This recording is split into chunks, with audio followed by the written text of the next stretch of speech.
I'm speeding. Speeding. 5, 4, 3, 2, 1. The world is changing faster than ever. What used to take decades is now taking years or even months. What you see right now is the illusion that people have had for many decades about the workplace being this secure place to work the rest of your life. For the first time in the history of our nation, our children will not do as well as us. We've seen our friends get laid off. We've been laid off. We've had our pay cut. People are overworked and underpaid. They seem to have less time and less freedom. They live under constant pressure. This is going to be forced. And so even if your employer loves you, they may have to cut you. There's something wrong that on Monday morning, the heart attack rate increases by 35%. Technology is accelerating, job security is declining. It just doesn't seem like the old models of making a living are as reliable as they used to be. Every aspect of our lives, there's a better way out there, but we're still doing it the old way. We live in the greatest country on the planet, and there are a lot of people sitting around complaining and being cynical. Like everyone's whining about this old model, and I'm like, why don't you leave it?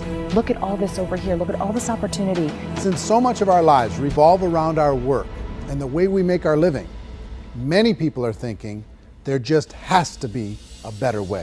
The biggest challenge facing our world today is not making money, is what are we going to do with all the displaced, unemployed people? People are afraid that they're going to make the wrong decision. People are afraid of the unknown. People are afraid that maybe I don't have the skills. Hey, sports fans, industrial age is over. It's dead. It's dying.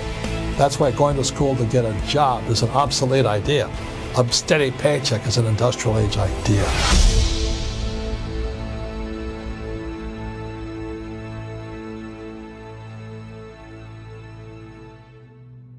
It's the search for answers that has brought us here together today. My name is Eric Worre, and for almost 30 years I've been an entrepreneur, struggling at times, but ultimately succeeding. As a best-selling author, speaker, and business owner, I've spent my entire career helping millions of people around the world to become entrepreneurs. And I believe strongly that there is, in fact, a better way when it comes to how we make a living. The career landscape has changed dramatically, and many are still working in a model that is completely out of date. What worked for previous generations isn't working as well for people today. In this film, we're going to explore 3 important questions. First, what's really going on in our working world today? Second, in this new economy, is it better to become an entrepreneur, or is it safer to work for someone else? And third, if a person decides to become an entrepreneur and start their own business, how can they do it without taking on massive risk? To help in this journey, I've brought together some of the greatest experts and thought leaders in the field of entrepreneurship to share the real facts with you. My intention is to give you new information that will allow you to make choices that are not limited by an old, outdated model. Let's start by understanding what's going on in our working world today.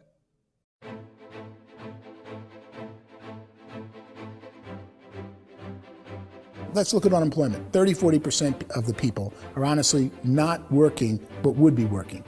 What our government does is if you haven't found a job in 6 months, we don't call you unemployed. We pretend you dropped out of the labor force. I've often said that unemployment, particularly structural unemployment, that's unemployment due to technological changes, is the first sign of economic growth. Think of it, 10 people live on an island. They go out every day and fish. One day, new technology shows up. A missionary brings them a net. Now, using the net, one pilots the boat, one throws the net. 2 fishermen can do all the work 10 used to. That's a 500% increase in productivity, 2 doing the work of 10, in one day. You don't have to learn a lot to learn how to throw a net instead of throw a fishing line. The island's got a big problem, 80% unemployment. But the island still has all the wealth of the fish because the 2 people produce as much fish as 10 did. Now, of course, looking back in history, these changes used to take thousands of years. And during that time, we went into farming and transportation. Some of us became doctors and some teachers and lawyers, and we developed all these new professions and new manufacturing jobs. Today, these changes are occurring literally in one day when a new technological advance occurs, and we don't have the social structures to deal with it or to retrain the unemployed people. So one of the things that I think is interesting as I travel across the country and really travel around the world is the way that we work and the way we get paid for work is changing pretty dramatically. On a global basis, everything is being turned upside down because of the rapidly advancing technologies. They are eliminating many jobs, and we have been left with many people not prepared for the jobs that exist. A lot of demand in public companies was to squeeze out all the fat and to get just as much margin as we possibly could, and fat equals humans. So this idea of job security and information age is so obsolete, but it's still taught inside our school system, and that's where the problem starts. There's no financial education in the school system, and people are still trained to be employees who work for that paycheck. This is a chart on the middle class. What's happening in the middle class, those that went to school, their incomes have been coming down for years. And parents still say to their kids, go to school, get a job. Now what happens to all those middle class people who are dropping off the ends of the chart? Well, they become what's called working poor. And this is what happens to working poor. But they say poverty is ending. Well, poverty may be ending, but working poverty is going up. And this is food stamp usage. So food stamp usage in America is going through the roof right now, because people cannot earn what they call a living wage. Most people have experienced financial pressures that I think are probably greater than they have been in the past. If you're not working for yourself, then it's going to be a pretty hard road for a lot of people. Today, if you're going to control your future, the 40-40 plan is gone, where you can graduate from college and get a job and work for 40 hours a week for 40 years. That day is gone. So some of these charts actually tell you what's going on. And this is a really interesting one, you know. People are going back to school because if I go back to school, I'll get a nice job. But this is what's happening to, it's called Sallie Mae, which is the student loan guys. Student loan is going through the roof. It's now over $1 trillion, and student loan debt is worse than credit card debt. So when people stopped using credit card, the government got people into student loan debt. And the problem with student loan debt is you can never be forgiven. See, with credit card debt, you can declare bankruptcy and all's forgiven. But student loan debt, you can declare bankruptcy, you still owe it. It's the worst of all debt. But this is the next picture. Look at this chart here. This is what's happening to wages of college graduates. It's going down. So you go to college, you rack up all this debt, but you earn less money. Now, that's not that intelligent. Average person who's been working a lifetime in America today is ending their lifetime at 65 with about $41,000 in assets. They earned just enough to survive. I think in the United States we have something like 17 trillion in debt. That's just the federal government debt. We got another 2 in municipal and in other, let's call it almost 20 trillion government. We've got 40 trillion in private debt. That comes up to close to 60 trillion. When you then add something we never had before, what you were talking about, when we look at the unfunded portion of Social Security and primarily Medicare, Medicaid, that at the most conservative estimates from outside firms, Kleiner Perkins, 67 trillion and growing. That's more than all our other debt. There's less conservative estimates that say it's 84 trillion or higher. I added up conservatively $127 trillion in total debt. Debt is a financial drug. When you take it to excess, it's like taking a drug. Yeah, it makes you feel better, it enhances your performance, but at a huge cost, eventually it kills you. And so that's what happens. We keep doing more and more debt, and you get less and less results, just like a drug, until the debt gets so high that it crushes the whole system. That's where we're at, 8.2 times GDP. You know who I feel sorry for? I feel sorry for the person who dreads going to work, who is sick to their stomach on Monday morning, who hates their alarm clock, who gets a little glimmer of hope on a Wednesday because it's hump day and says, thank God it's Friday. And they live for those 2 days a week where they get to be themselves and they don't have to be around people they don't like, and they don't have to play the political game in the office, and they don't have to live this half life. The person that works 50 weeks a year just to be able to have the 2 weeks for vacation. And you know what happens to most of them? Nowadays, they don't have a vacation. They have a staycation. They have time off of work, but they don't get to go where they want to go because they're overextended. They've got all this debt. They got all this situation. They hate their alarm clock. They can't sleep until they're done. They have to spend most of their life in traffic. I feel sorry for that group of people because there's a better way. They just don't know it. I see this really interesting attempt at rugged individuality in a 6x8 rectangle. And I feel like you're all the same, except for the little push pins of the pictures. There's different pictures. Yours is named Jenny and his is named Sujara, but it's the same people. And this is how they are, and they're just like the zombies, and there's no joy in there, there's no fun. There's always like the wacky woman who decorates her cubicle, and that's the most she can do there. You got to give her credits, right? The wacky cubicle woman. The basis for their life is worry. I'm worried, you know, maybe I'll get fired. I'm worried maybe my company will go out of business. I'm worried I can't keep spinning the plates on paying the bills. I'm worried about how do I send my kids to college. I'm worried, what if the transmission of my car breaks? That's, you know, 2 or 3, I can't fix it. People live in a sea of worry, and it eats at them. Those signs that people held up during the Depression didn't say looking for gainful employment in a cubicle. It said looking for work. Work is what we're looking for. Job is just a unit of measurement. Work is what we're going after. It's time to look in the mirror and say, it's not the economy, it's my economy. It's my little world of where I am. I need to improve. I'm not going to wait for the economy to come back because frankly, the economy is doing great in this country. So I'm here on Wall Street, the financial center of the universe, the financial capital of the world. This is where most people's money goes to at least be held for a time, right? With interest rates in banks being effectively zero, and many experts are predicting it's going to stay at zero for the next 10, 20, even 30 years, people feel like they don't have any choice but to put their future into equities, to put their future into the hands of other people on this stock market, and hope that the stock market goes up, hope that the stocks that their advisors pick or that they pick goes up. That's one way to go, I guess.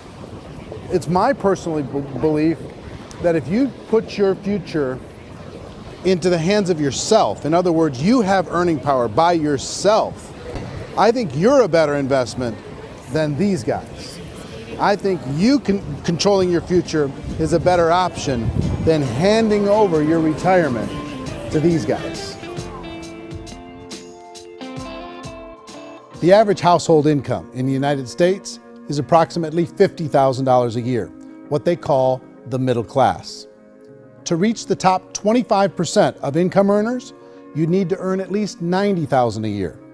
To reach the top 10% would be a household income of $140,000, the top 5%, $190,000, and to be in the top 1%, you'd need a combined household income of at least $380,000 a year.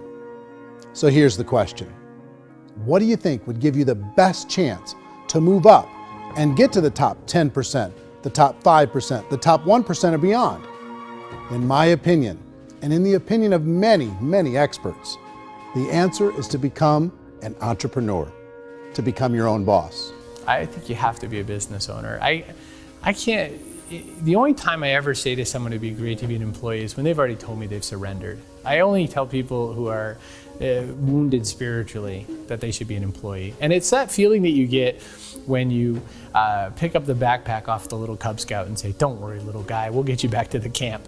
You know, it is in no way a kindness when I tell someone they'd be a great employee. The other status symbol really increasingly is lifestyle. And people can own their own business, maybe even work out of their house. That, I tell you, people admire that, like, gosh, I wish I could do that. The spirit of the entrepreneur is to be a risk taker and to be resourceful and unstoppable and to have a vision of yourself beyond where you are and not willing to settle for life as it is. Think about the great entrepreneurs. They're visionary.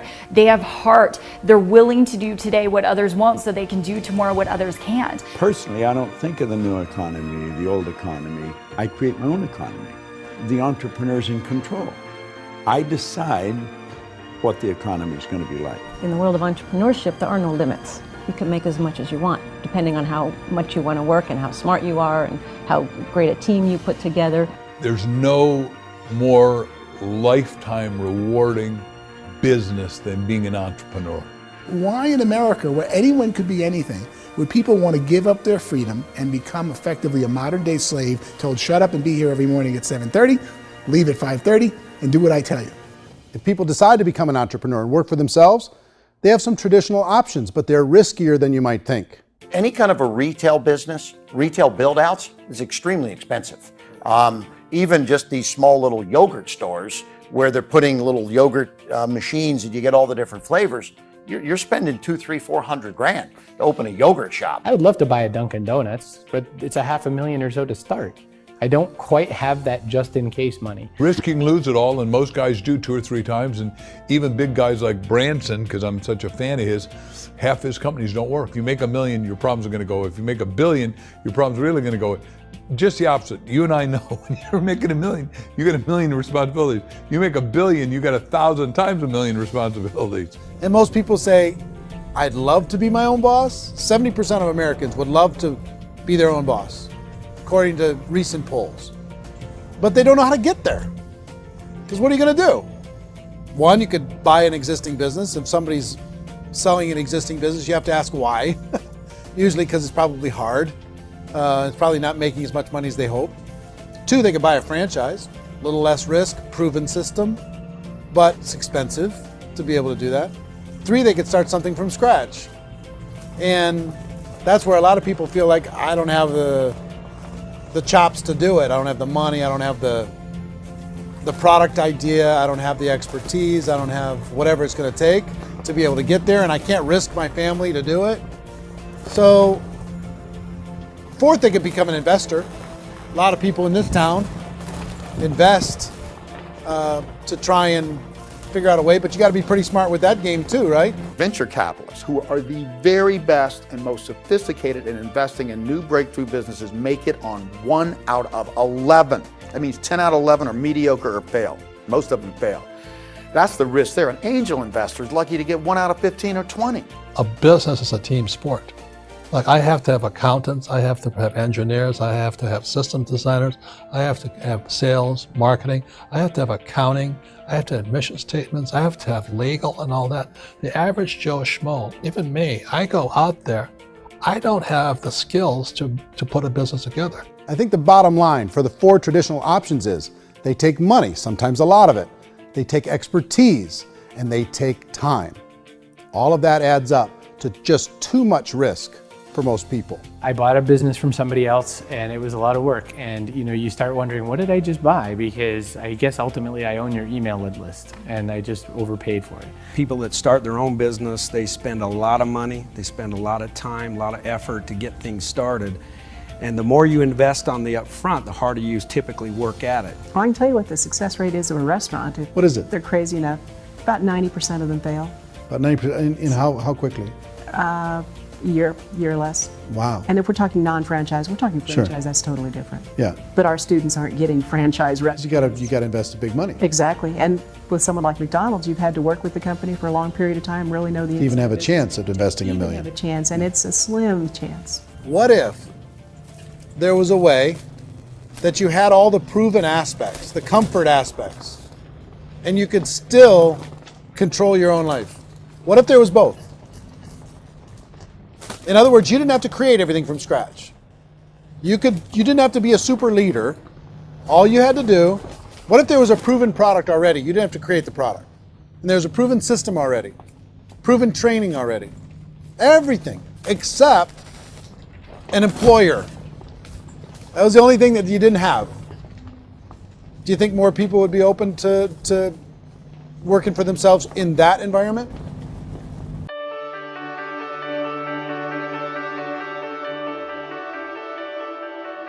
In our search for a better way to make a living, we've come to the conclusion that becoming an entrepreneur is actually safer than being an employee.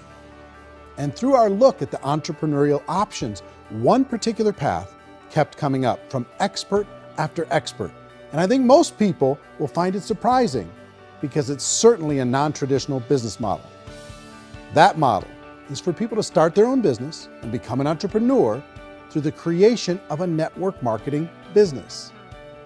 Some people call it direct selling because the product is being sold directly from the manufacturer to the end consumer, cutting out the middlemen. Other people call it multi-level marketing, or MLM, because there are multiple levels of commissions paid. The most common term today is network marketing, because network marketing best describes using a large group of independent distributors, independent entrepreneurs, to move a product or service more efficiently. So my friend here, Donald Trump, and I, we always write about the network marketing industry. And the reason we support the network marketing industry is because it really is a business school for entrepreneurs. Because most people come out of school looking for a paycheck. Oh, that's terrible. I went to network marketing like that. I think if it didn't exist, we should invent it. It is that good. I think direct selling is a great way to do business today. It's very easy to get into that industry, and you can be self-employed, be in effect an entrepreneur. When we see multi-billionaires adding network marketing companies to their portfolio of companies, that would be a clue. When we see people who are very famous authors and very famous business people endorsing the industry, that would be a clue. These network marketing companies aren't $50 million companies, they're billions and billions of dollars. They lead the stock market, they're major companies. When we're going to get it? You know, and you're going to school to work for a paycheck, but if you want to be rich, be an entrepreneur, and network marketing gives you the spirit to be an entrepreneur. A traditional company will spend up to 50% of their total revenue on marketing. Network marketing companies use a different approach. Instead of having all that extensive marketing expense, they utilize a network of independent distributors to do the marketing for them. Now, why do they do this? First, because word-of-mouth advertising is so much more effective today than traditional media advertising. Second, some products need to be explained or demonstrated, and an independent salesperson can do that more effectively than an ad campaign. Third, it's completely efficient. The company only pays for the marketing of their product if a sale happens and not before. Imagine if Amazon allowed you to become an independent distributor and paid out 40% of its revenue to that distributor group. All you had to do as a distributor was recommend a product, and if a person bought it on Amazon, Amazon would take care of all the logistics, and you'd get paid for bringing the customer. Now imagine you got paid for every purchase that customer made for the rest of their lives. Well, Amazon doesn't offer this option, but network marketing companies do. 85% of all buying decisions in our society are made as a result of word of mouth or reputation. We're recommending things to each other all the time. You know, who's your dentist? Who's your doctor? Who's your lawyer? What detergent, are you using? What legal system are you using? What product are you using? We're talking to each other about the things that we love anyway. When you go into a big box retailer, you're lucky if the clerk looks you in the eye, much less gives you any detailed or accurate information about what you're purchasing. So of course, this personal information, this education coming from a friend, a neighbor, a relative, or even a stranger, but one who has experience with the product is extraordinarily valuable. As a matter of fact, network marketing can educate consumers probably better than any other form of marketing. It certainly can do better than advertising because advertising usually has a certain hype to it and you can only get limited information. So, network marketing trumps advertising. If you were a typical sales company and you wanted to sell $1 million a month worth of product, you might go find 100 superstar salespeople. The quota would be $10,000 a month. So network marketing as a distribution system just flips the numbers. So we use 10,000 happy, raving fans of a particular product, and we don't concern ourselves so much with how much product each one of them individually sells. If they sell just $100 or $200 a month, and there's 10,000 of them, you're selling $1 million to $2 million a month worth of product. And that's the best way I can explain how network marketing works. This is the marketing arm of the company. There's not money being wasted on bricks and mortar. There's not money being wasted on inventory that's sitting stagnant somewhere. There's not employees standing around that don't have customers. These are people that are going to connect with customers. These companies allow people to become independent distributors for extremely low cost and with no minimum time or sales quota. Essentially, they own their own business and can provide as much or as little sales as they choose.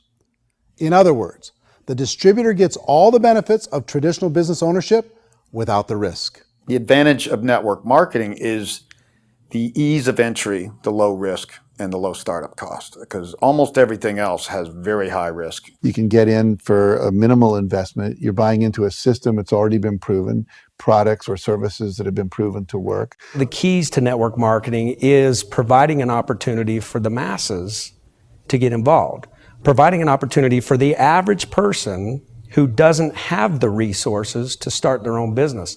All of this so far is fairly straightforward, but network marketing offers another benefit, and it's this benefit that makes it so interesting for entrepreneurs. Network marketing allows a distributor to build their own network of other distributors and then compensates them on the sales created by that entire group. Direct selling is, at its base, very simple. It's the sale of a product or service to an individual on a face-to-face, one-on-one basis, just the way we're talking right now. But there's an important element as well, and that's the offering in conjunction with that sale of product, the offering of an opportunity for someone to make something of themselves. No matter what your social status is, no matter what language that you speak, I mean, look how many unbelievable people are becoming successful that speak every kind of language out there. What an awesome gift to give the world. Instead of having to work your way up in a system and prove that you could be a sales manager, they just decided everybody can be a sales manager.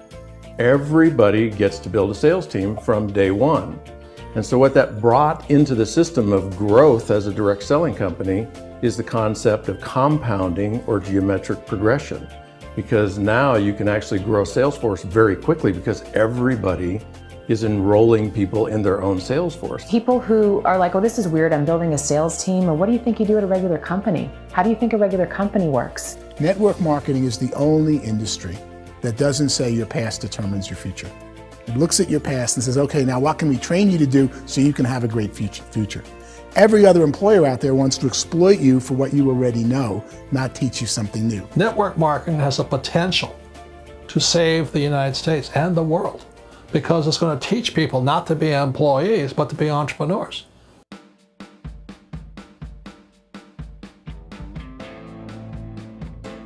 According to the Direct Selling Association, if you add up all the network marketing companies around the world, they combine to do over $178 billion a year in retail sales. To give you an idea of how big that really is, the NFL, the National Football League, does approximately $9 billion a year. The music industry does a little more than $16 billion a year, and the movie industry does about $80 billion a year. Using a conservative average, network marketing companies pay their distributors about 40% of that $178 billion in the form of commissions, which adds up to more than $71 billion a year. That's almost $6 billion a month. It's almost $200 million in commissions every single day. So it's certainly working, and people are making serious money in network marketing. With the growth of the direct selling industry over the last 10, 15, 20 years, we've seen a broader understanding of the channel. We have seen more and more people getting involved in the business, so our penetration in the marketplace has increased, and thus the understanding in the marketplace of who we are has increased. And we've seen non-direct selling companies look at the direct selling model and say, something's going on there. People are making money. Companies are being profitable, individuals are being motivated, product is being delivered to market. Maybe we should explore this. Some people think only the people at the top make money. Well, let's take a look at that as well. In the network marketing profession, there are roughly 500 people in the world who earn over $1 million a year. If you round that number up to $2 million a year, that adds up to about $1 billion a year. That takes the $71 billion paid out each year down to $70 billion. So where does the rest of the money go? The vast majority goes to part-time people making anywhere from a few $100s a month to many thousands of dollars a month. It goes to people who choose to make it a full-time career move and earning even more than that. Every day, people are using the money they earn through network marketing to pay off debt, have more fun, and improve the quality of their lives. Everyone I know in network marketing has been doing that since the 50s. They go to work when they want to go to work. They stop working when they want to take time with their children to have a leisurely breakfast and discuss issues and driving to school. They go back to work when they get home, wherever they're working out of. The biggest thing that I've seen is people that have become much happier in their life. MLM has probably made more millionaires of more people in more countries, and I've spoken to them in 67 countries, than any other single form of business, starting from nothing. If they have a choice between working a job for the next 10 years or working a network marketing business for the next 10 years, the result of working the network marketing business will be better. A lot of people within the industry go on and make this a career and do extremely well at it. Network marketing has been nothing but good for everyone I know that's been involved with it because they did it seriously and they played full out and they've been very successful. It's been a constant barrage of success stories and people showing off stuff that they got as a result of it. How many people are involved? Approximately 16 million Americans and 96 million people around the world are currently participating in network marketing. And in a recent poll, 82% of those people report a good, very good, or excellent experience with network marketing. So people are happy.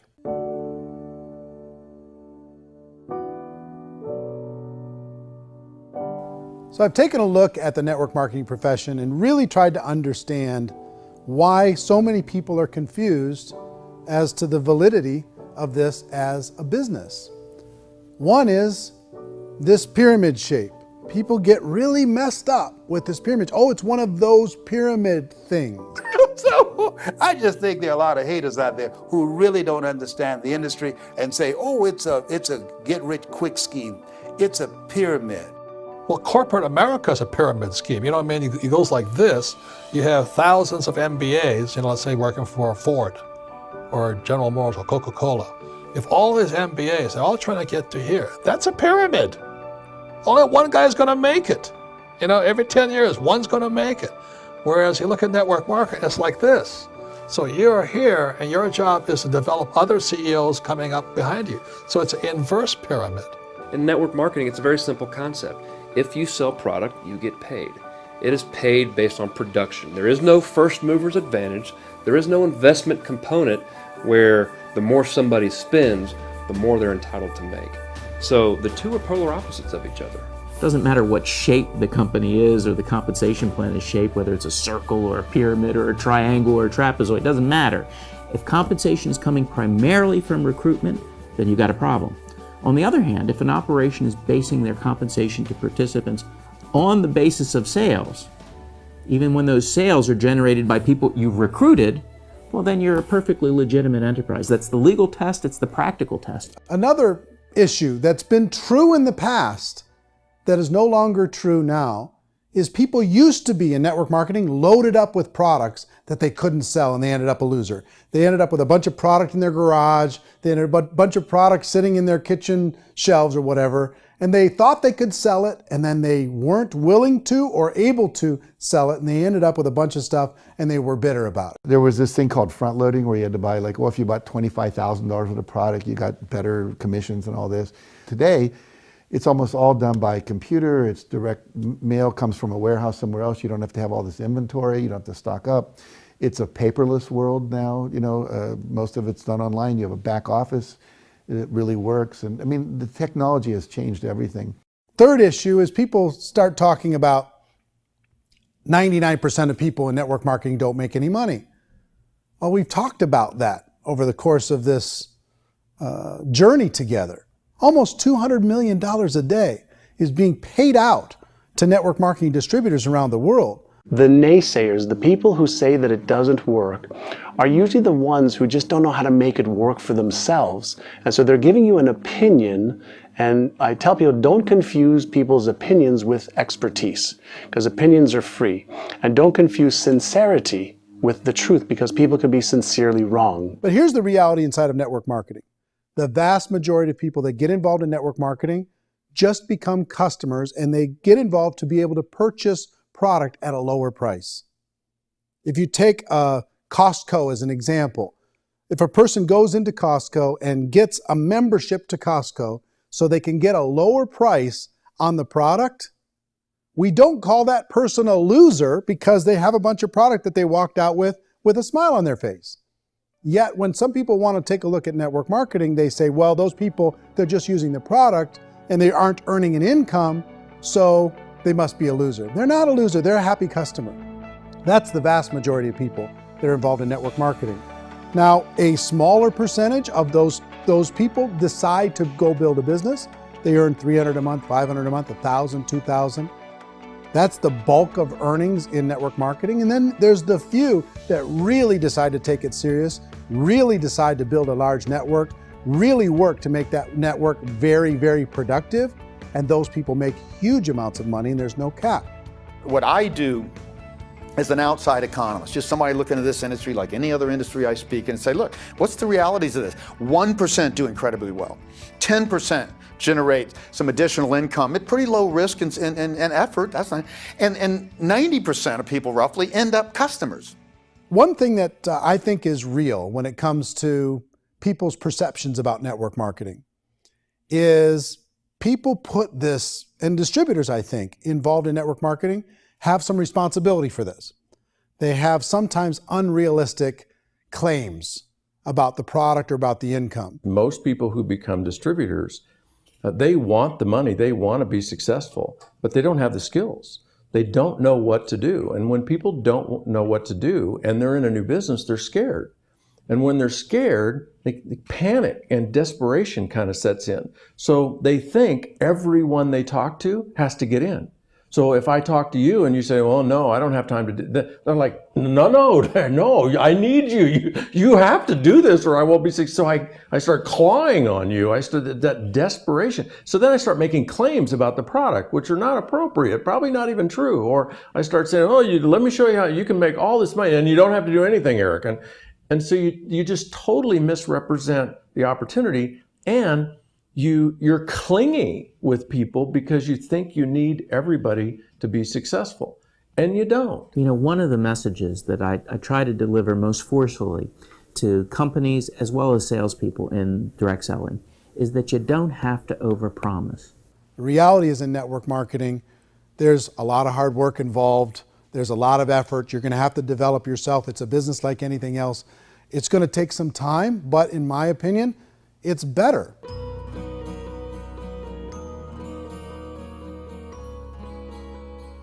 It's light years better for people starting today than it was even 5 years ago. I think it's more widely accepted now, and people understand it is a business. It is being an entrepreneur. It is being a business owner. Our belief system is based upon our evaluation of something. And frequently, if we reevaluate a situation, our belief about that situation will change. The industry has changed and it's grown up. It's totally transformed. You've got young people today that have grown up with social media, and they understand networks. They understand how people are connected through technology, and they understand how money flows through those networks.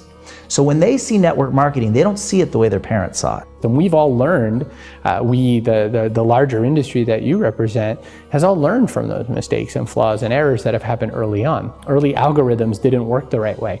That's all fixed. It's like when they design a computer program, they design the program, then they run it, and then they go back through and they debug it. The MLM industry has been debugged. This is the day of being virtual, being able to run a business from your mobile phone. I mean, it's incredible. Companies are getting smarter. They're implementing more consumer protections. They're implementing more compliance training. They're doing more with respect to product research. If you do get involved and you make purchases of inventory, even on a voluntary basis, if you decide that this business is not for you, you can leave and have that inventory repurchased by the company. There's no other business that offers that kind of protection on a voluntary, self-regulatory basis.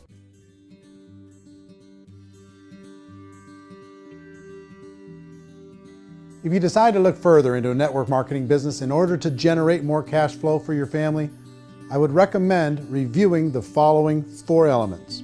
First is the product or service. And on the product or service, I would ask 5 important questions. 1, do you like it? Is it something you would feel comfortable sharing with others? 2, is there a recognized need in the marketplace? It's hard to create a need if one isn't naturally there. 3rd, does the product meet that need? Does it solve a legitimate problem for consumers? And 4th, Is it priced to sell? Can it compete in the marketplace?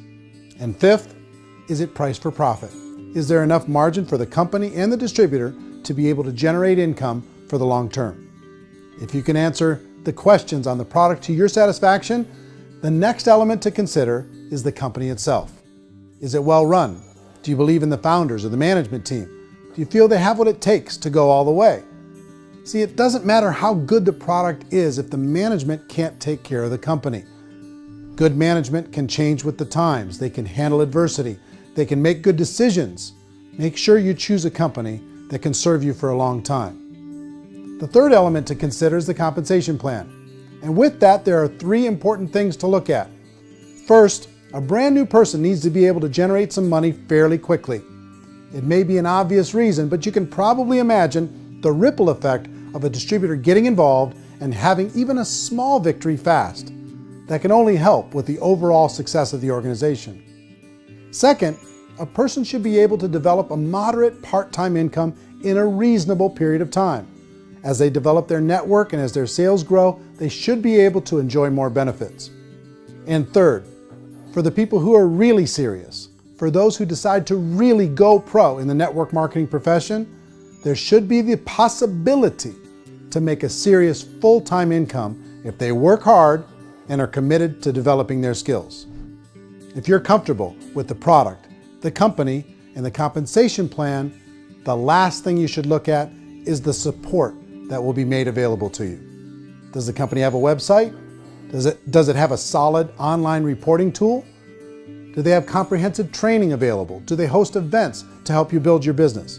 If you decide to do this, what kind of a support system can you plug into? Choosing a network marketing company is a personal decision. But evaluating the four elements of product, company, compensation plan, and support is a great place to start. Is the company promising that you're going to get rich quick or that you can make a lot of money without a lot of effort? That's a red flag. Is there a product that you really believe in that you think can be sold? Or are you being told by salespeople or the person who's trying to recruit you or by the company itself that don't worry about the product, all you have to do is recruit other people into the business? Red flag, warning sign. If you're hearing that, take a second or even a third look. Get to know the customers, the products, the business, have some success, and see where the opportunities might take you to move up in the organization. You want to find out how concerned are they about my education, my training, and my development? Is there a space for me to grow? Most important question. Learn everything that you can about the product. Make sure it's something that you believe in, and learn everything you can about the industry and work that system. You have to be very passionate about whatever that company is doing. I would get involved. You can always test drive anything, the product, the service, the community, and then lean into it a bit. If it feels good, then lean into it a lot. Behind me is the Lincoln Memorial. And this is a place where Martin Luther King Jr. had his famous "I Have a Dream" speech. And at that speech, he talked about his dream for equality for everyone around the world, and that's a noble dream. But I think more people need to remember what it was like when they were kids and the dream was still alive in them.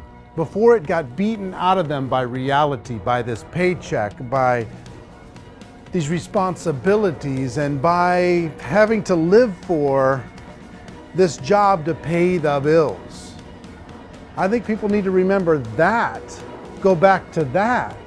Once they know that there's a better way, I think their future is going to be much brighter. They can live a better life.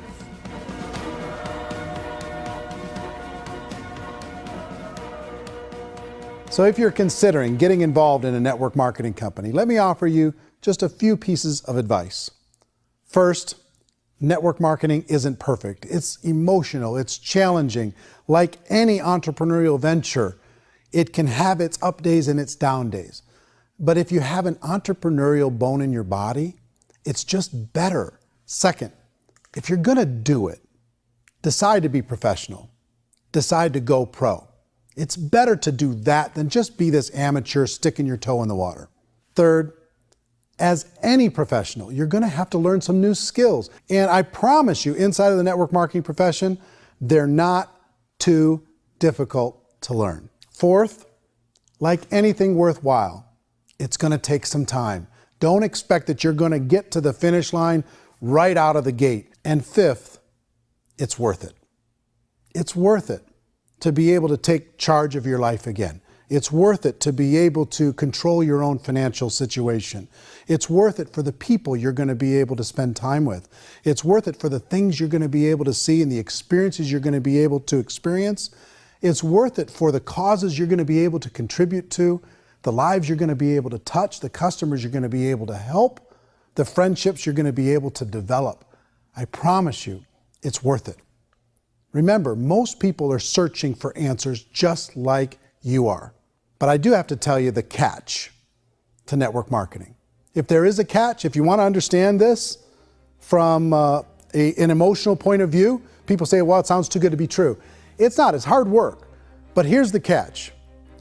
Most people still don't understand it. So you're going to have to endure the loss of social esteem from ignorant people. The uneducated will think less of you. Now, if you can handle that, you're on your way. If that's going to destroy you, you know what? Entrepreneurship in general probably isn't in your future. If you can face that catch, you can become unstoppable. I want everyone to really contemplate this if they're not in network marketing. You're in a job, you probably have a mortgage, you have rent, you have debt, whatever's going on. You're in a prison. You work just hard enough to keep them from firing you, and they pay you just enough to keep you from quitting. Come on! I've been there, done that, and bought that t-shirt. In network marketing, if you run into failure, it's really just a homework lesson for yourself. There's no one to blame. You really have no excuse not to be successful. You just don't. People don't want to hear that, but there's so much available to you. If you want to be a good network marketer, be a student to the people above you, be a fellow traveler to the people on the same level, and be a teacher to those below, and know when it's appropriate to do which. People who are not afraid of asking people to buy things, or not afraid of persuading people with a chance they may say no, these people own the future. Nothing happens until something moves. So you got to go move, you got to go do something, or nothing's going to change in your life. In the beginning, you're going to do a lot of things that you don't get paid for.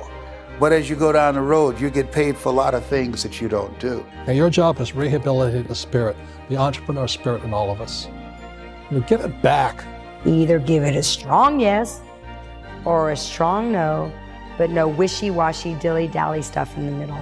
There's dreams and there are nightmares, but I believe that the biggest nightmare of all is when you don't pursue your dream. You're going to see some monumental growth in this profession. It's an exciting, exciting time to be involved with the network marketing profession. The next 10 years, I see just exponential growth. When that tipping point comes, it's not a matter of asking somebody, have you ever heard about network marketing? You're really asking them, which company are you building your wealth in? We are here to fix the world, to improve relationships with other people, to improve other lives. And the real reward comes as an entrepreneur at any level from teaching somebody something and watching them soar. There is no greater reward.